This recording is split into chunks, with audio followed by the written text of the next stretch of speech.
But the Native Women's Association of Canada claim the number is closer to 4,000. In 2015, Prime Minister Trudeau announced a national inquiry into missing and murdered Indigenous women and girls. What do we want? Justice! When do we want it? Now! In Australia, we're facing a similar epidemic of violence against Indigenous women. I call upon the federal government to hold a royal commission into the countless homicides, acts of violence and sexual abuse perpetrated against this country's most marginalised. So what can we learn from Canada's experience? So if you're a serial killer, or even if you're not a serial killer, and you've got this, you are a misogynist, you want to kill women, who are you going to target?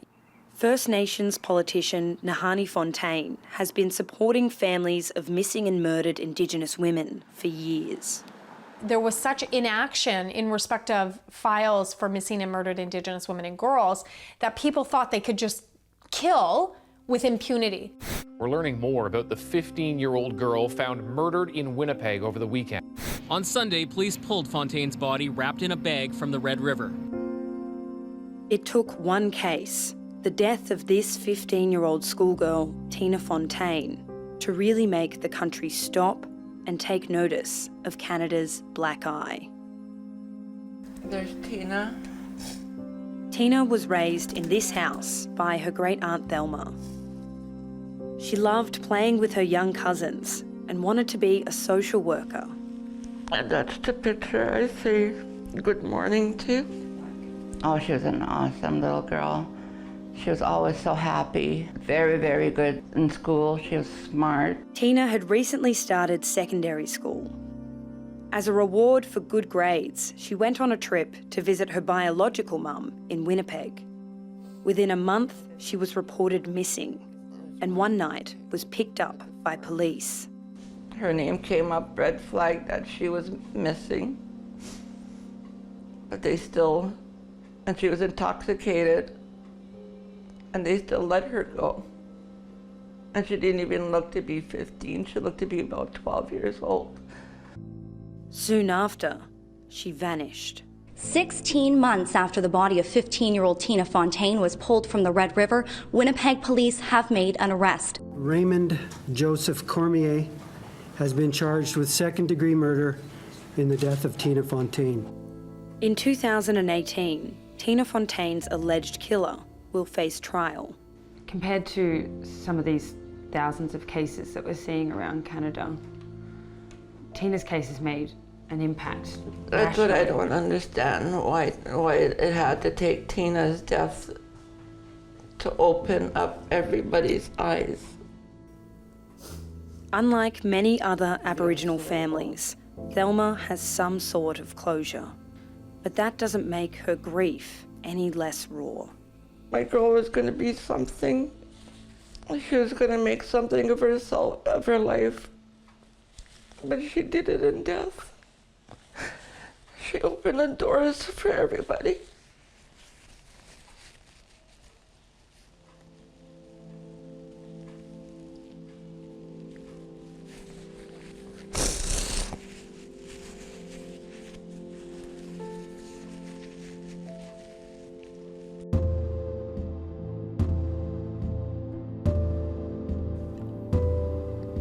So Tina Fontaine, what her murder did was it galvanized really the whole country. And you're planting seeds in the consciousness of Canadians, and you're planting seeds in the consciousness of the police.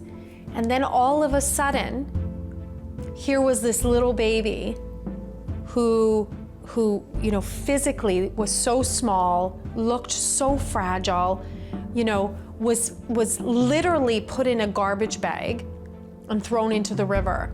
And all of a sudden, it's like in that moment, all of those seeds that had been planted over the last 20 years, all of a sudden they just sprouted, and everybody all of a sudden got it. When the police actually started investigating Tina's murder, did you think that they would find who did it? No. Why not? Because there's so many Aboriginal women that are still missing, considered murdered. And I thought I was going to be in that group where we would never get the answers. Stories of police inaction in the cases of missing Indigenous women and girls are all too common. Yeah, she was out there, eh?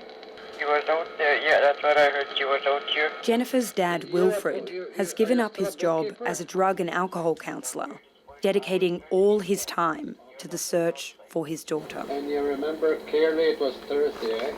Yeah, but I left the next day. He spends his days and nights in this shed, adding to this ever-growing web of evidence, tips and rumours.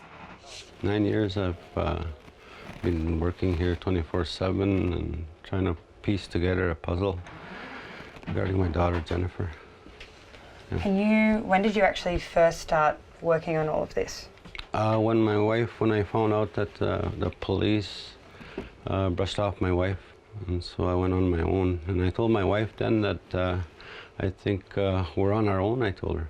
So I did my own time frame, and I got footage of the people that I interviewed. How many interviews do you think that you've done? Well, I did over 1,000. Over 1,000 people that I've spoken to. Yeah.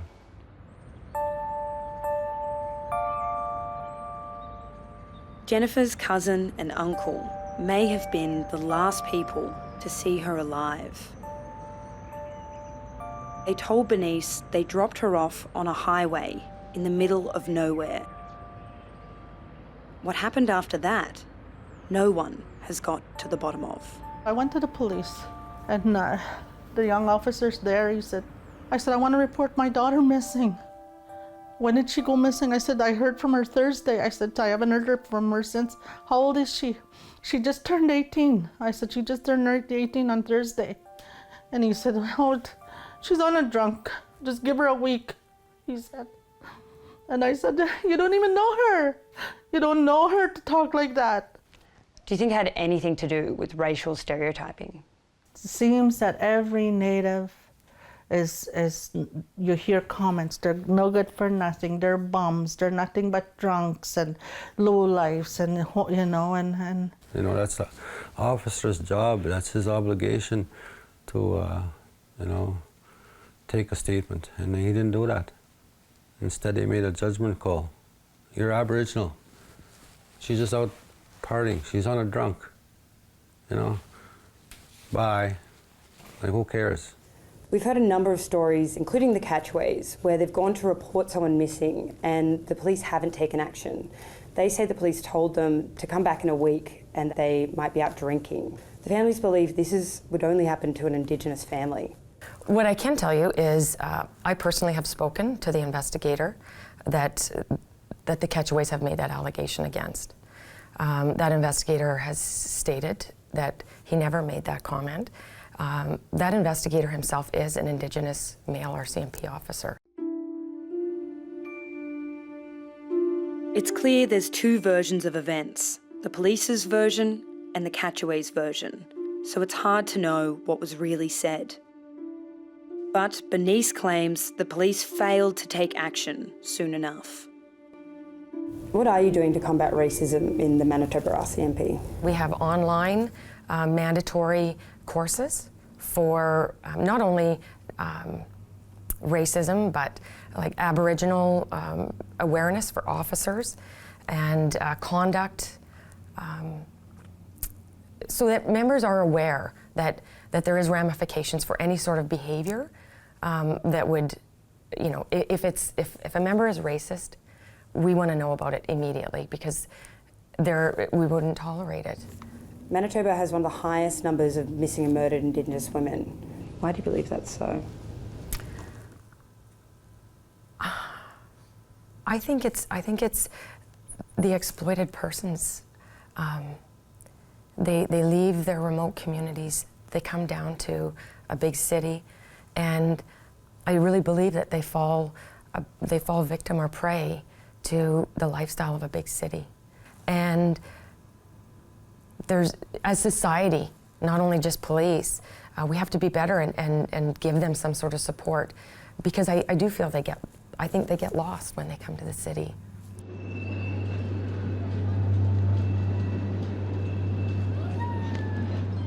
I've come to the city of Winnipeg.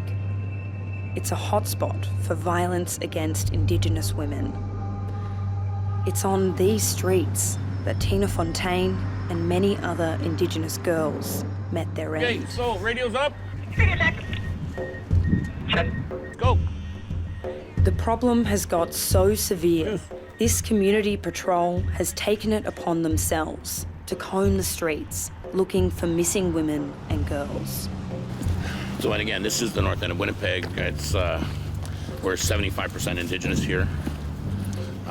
Poverty is high, violence is high, addictions is high.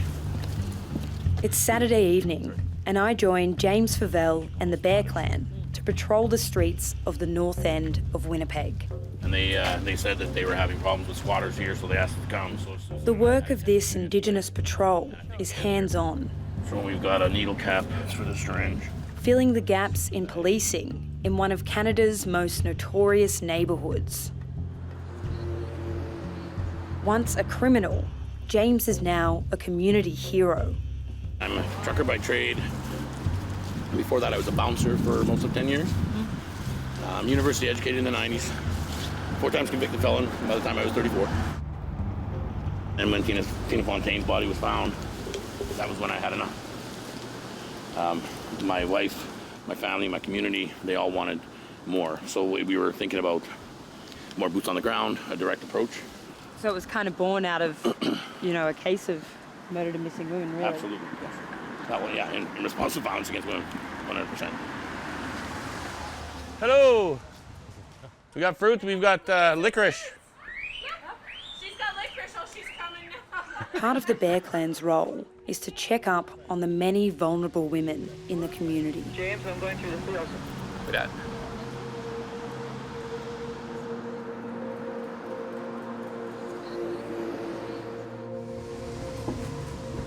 James takes me to meet Vanessa, one of the sex workers the Bear Clan checks up on regularly. I'm Laura. Vanessa grew up on an Indigenous reserve, but ran away at 13. Once in the city, her life followed the same trajectory of many young Indigenous girls trying to survive on the street. She's been in the sex trade for more than a decade.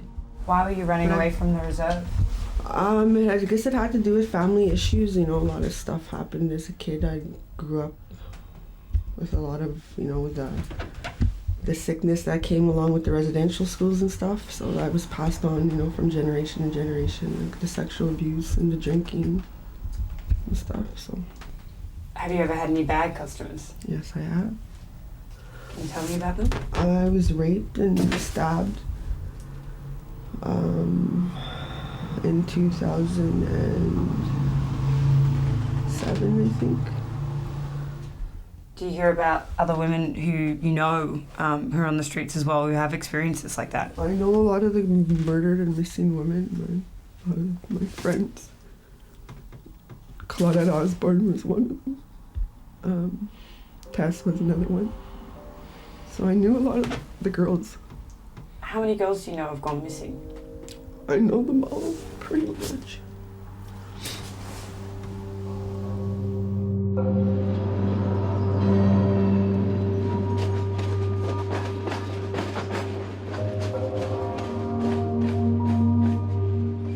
It seems everyone I meet knows someone who is murdered or missing. This is where the exploitation happens.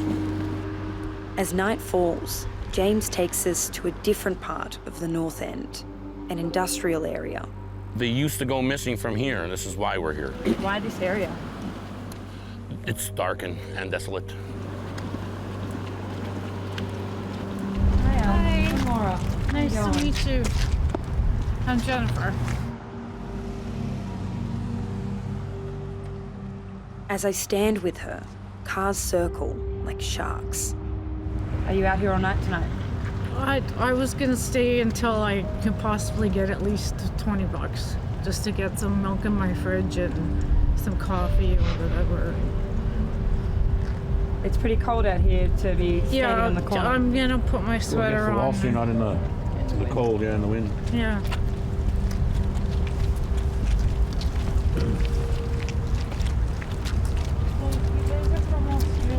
Yeah, I'm from Australia, yeah. Talking to people about. That's the place I'd love to visit ever, if I could. I just want to go home and go to sleep, actually. Oh, my sweater's wet, too. Oh, not too bad.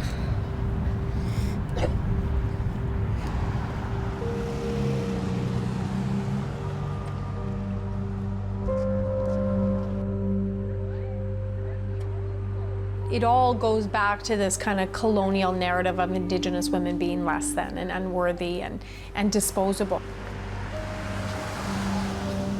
Sex workers are incredibly vulnerable and account for many missing women. But they aren't the only victims. What is common to all the women's stories I hear in Canada is that growing up with the inequality and discrimination that comes with being a First Nations woman can be enough to put you in harm's way.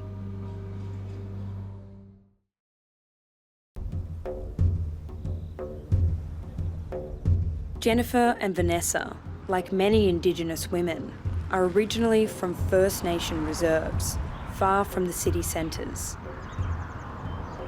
I'm heading out to Seguin First Nation. It's a self-governing Indigenous community about an hour-and-a-half's drive north of Winnipeg. And out of more than 600 First Nation reserves across Canada, Seguin has one of the highest numbers of missing and murdered Indigenous women. And I want to find out why.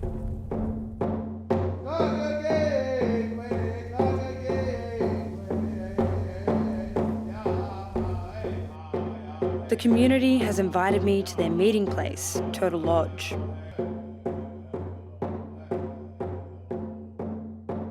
So my name's Laura. I'm a First Nations journalist from Australia. My people are Nyampa Whalewam people of northern New South Wales. A bit about myself. My family, my dad grew up on a reserve in Australia. Reserves are a bit different, I think, in Australia from here. All of you have lost someone. Firstly, I wanted to hear about your experiences reporting people missing or murdered to the police. My niece was murdered 2.5 years ago. You know, I feel like there's so much unanswered questions that, you know, the police could have did more because her fingernails were broken. She had some bruises, and yet they said that she died by suicide. We went to the police, and a few things that happened to her. They told me that she was stabbed 17 times, and I never got any word after that. It's overwhelming to hear so many heartbreaking stories in this one room. The most shocking comes from Tina Fontaine, whose sister Sharon was killed by Canada's worst serial killer, pig farmer Robert Pickton. Robert Pickton may have killed up to 49 women before he was finally caught by police. They couldn't find her, and they said as if she was a prostitute, an alcoholic, and, you know. So they said they wouldn't look for her because they thought she was a sex worker? Yeah. Mm-hmm. That's, you know that they said that?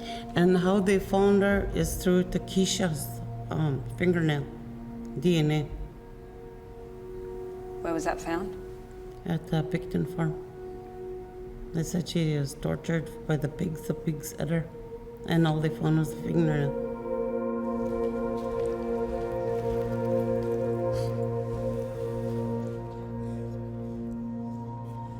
Just under half of Canada's 700,000 people with registered Indian status live on reserves.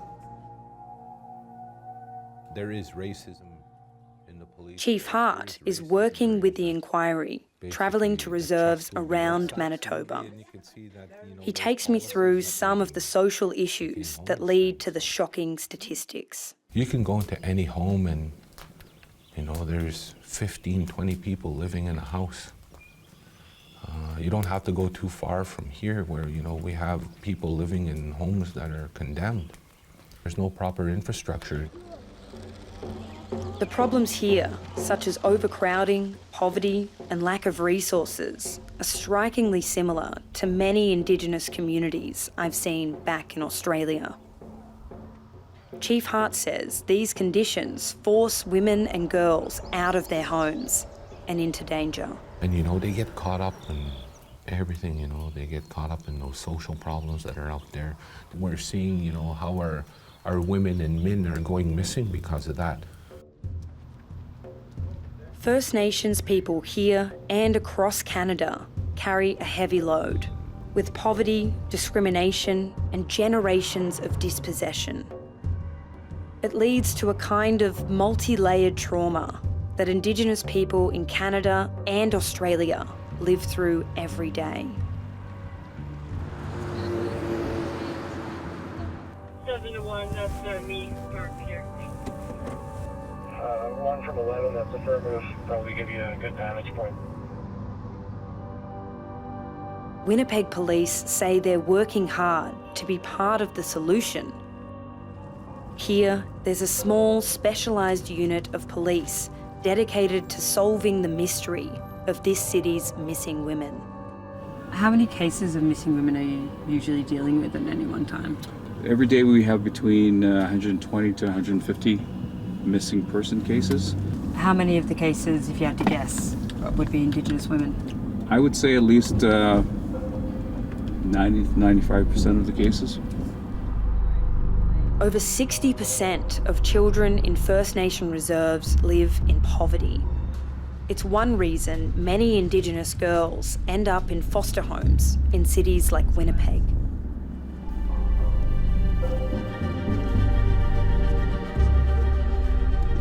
Daryl's unit spend a lot of their time searching for the girls who run away. Once found, they try to find a safe place for them. So right now, the missing persons unit has gone into the house behind us. They're going to ask some questions of the people in there about a young person who's missing.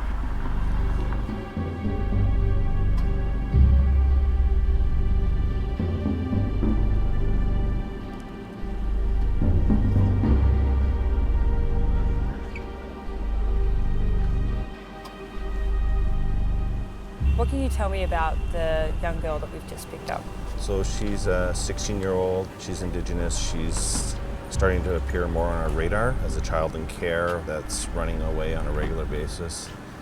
Concern about her starting to get into alcohol and drugs and possibly dating older men, possibly, so lots of concerns there for sure. We worry about her, right? We're worried about her. She's 16 years old and you know, we worry about her.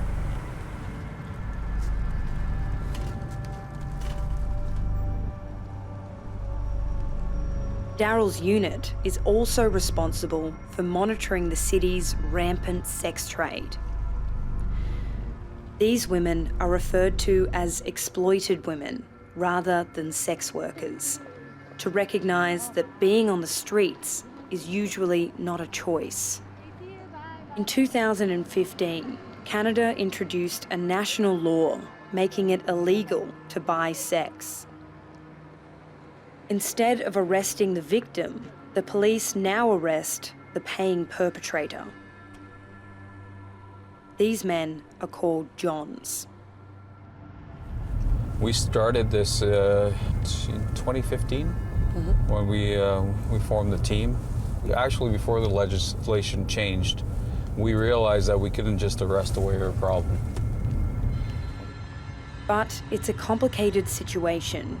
Arresting Johns may keep the women safer, but doesn't help their poverty trap. So with the Johns that you are trying to target, are they men that have been violent?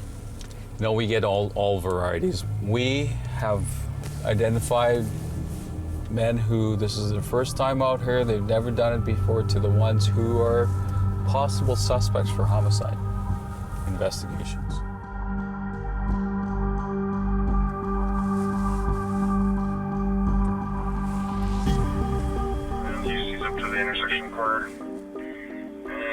over to the east side.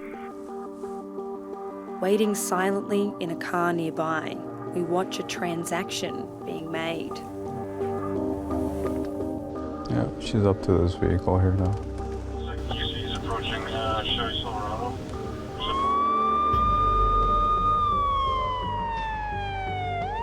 Were you able to talk to that female? No, I believe it was 13 was able to track her down. Stand by, I'm just trying to get a hold of her. She's saying that the male in that truck offered $40 for a lady. Copy? What's going to happen is they're going to process him right in the back seat there. They're going to be towing his vehicle, so they'll be here for a bit. So Darryl, in Australia, we don't really arrest people for picking up sex workers. Do you think that that's the right approach? So this way we can control the safety for the women and control the predators that are utilizing the trade. You say that in Canada you've had this national awakening. In Australia, Indigenous women are actually similarly overrepresented in homicide statistics and in violence as well. We have horrific rates of violence. What can you tell us about what we can do to have that national conversation to actually wake people up to the violence that's happening in our country? You know, this conversation is occurring in Canada because of, and fundamentally hands down, because of Indigenous women's courage, right? It is not easy to talk about, you know, the sexualized violence that you've experienced, or the colonial violence, or, you know, the physical violence or the mental violence. It's not easy to discuss that, and yet Indigenous women have been very open and honest and courageous in doing so. Families across the nation are sharing their stories to commissioners from Canada's National Inquiry. In October this year, the inquiry came to Winnipeg.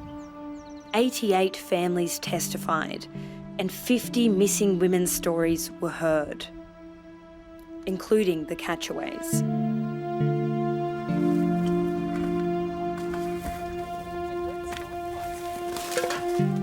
Before I leave Canada, I meet up with Jennifer's family again. They're still digging through the rubbish tip. My husband said he was watching that backhoe, and he says, is that where my daughter is? Is that where they're gonna pull my daughter out of? Nobody wants to pull their daughter out of or children out of a garbage dump, nobody. What we're doing and allowing you to come into our lives and videotape and share our hearts and lives, I hope it helps somebody out there and give them hope too. Should they have lost a loved one, never give up. Never ever give up. Look for them. Search for them. And you'll find them, you know.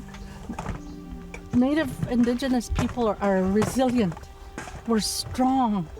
We're strong people. You know, that's just our nature. That's the way we were created. We're not a weak people. We're strong. We've been put down and stepped on for so many hundreds of years. But we came back up and we're strong people. The Catcheways did not find Jennifer this summer, but they're not giving up. Next year, as soon as the snow melts, they'll try again. We'll get the job done. We'll get it done.